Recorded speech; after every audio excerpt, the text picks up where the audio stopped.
We've been reading together this week through the book of Matthew. And in chapters 14 through 18, we see Jesus interact very differently with three distinct groups of people. To the crowds who gathered to hear him speak, we see that Jesus again and again felt great compassion for them. In chapter 14, verse 14, we read that when Jesus went out, he saw a great multitude, and he was moved to compassion for them and healed their sick. In these passages, he heals an epileptic boy and a demon-possessed woman. The Bible states great crowds came to him, bringing the lame, the blind, the crippled, the mute, and many others, and laid them at his feet, and he healed them. The people were amazed when they saw the mute speaking, and the crippled made well, the lame walking, and the blind seeing. Likewise, there's not one, but two different occasions in this week's text where we read of Jesus taking a small amount of bread and fish and miraculously feeding thousands. Why did he do this? In chapter 15, verse 32, we read, Jesus called his disciples to him and said, "I have compassion for these people. They have already been with me 3 days, and they have nothing to eat. I do not want to send them away hungry, or they may collapse on the way." It was compassion that moved the heart of Christ. Over and over, Jesus fed the hungry and he healed the sick. To those who sought his wisdom and his healing, he was responsive and loving. But to the religious leaders of his day, to the Pharisees and the Sadducees, Jesus' tone was entirely different. To them he spoke harshly, rebuking them. "You hypocrites! Did Isaiah prophesy about you, saying, 'These people will draw near to me with their mouth and honor me with their lips, but their heart is far from me, and in vanity they worship me. And again, they're blind leaders of the blind.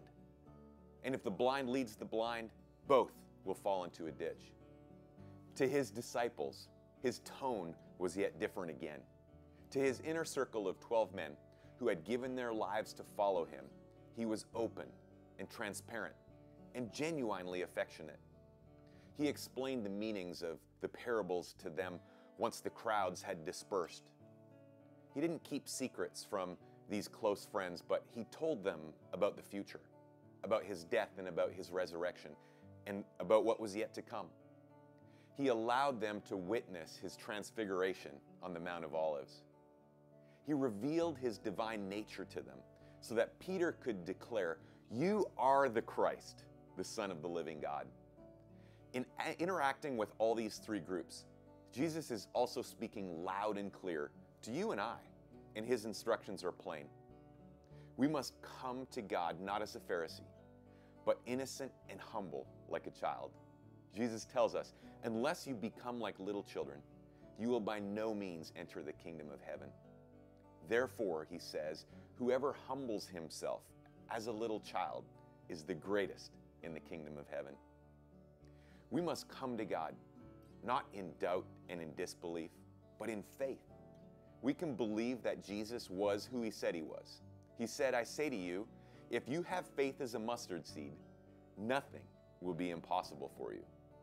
We must come to Jesus, not with our hearts full of condemnation or judgment towards others, rather with grace and forgiveness. When Jesus was asked, "Lord, how often shall my brother sin against me, and I forgive him? Up to 7 times?" And Jesus said to him, "I do not say to you up to 7 times, but up to 70 times 7. The themes that emerged in this week's readings might culminate in this observation. When you come to God humble and as a child, and not with the hardened heart of a Pharisee, and in humility you represent him, your hunger and your hurts, Jesus will feed you and he will heal you. My question for you, discussion and prayer in your everyday life group is this: is there someone in your life that you have not been compassionate to? Is there someone that you have been ungracious to? Is there someone that you still need to forgive?